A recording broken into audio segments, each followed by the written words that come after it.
కేంద్రంలో ఉన్నటువంటి బీజేపీ ప్రభుత్వం అట్లాగే ఈరోజు రాష్ట్రంలో ఉన్నటువంటి రేవంత్ రెడ్డి గారి కాంగ్రెస్ ప్రభుత్వం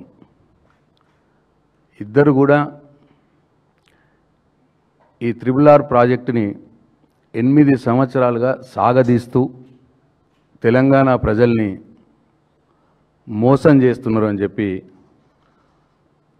మేము చెప్పదలుచుకున్నాం. 5 సంవత్సరాలు అప్పటి కేంద్ర ప్రభుత్వం,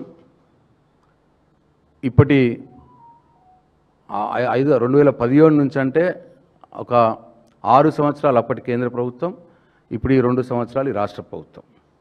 అట్లా 8 సంవత్సరాలుగా ఈ 2 పార్టీలు తెలంగాణ ప్రజల్ని మోసం చేస్తూనే ఉన్నాయి. ఎందుకంటే మాటలు చెప్తూనే ఉన్నారు, కానీ ఇప్పటికీ రీజనల్ రింగ్ రోడ్ ప్రాజెక్టు మొదలు కాలేదు. 8 మంది బీజేపీ ఎంపీలు ఉన్నారు తెలంగాణ రాష్ట్రం నుంచి.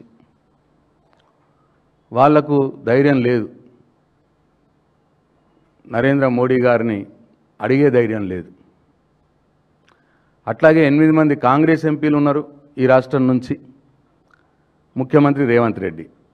వీళ్ళకు కూడా కేంద్ర ప్రభుత్వాన్ని నిలదీసే ధైర్యం లేదు.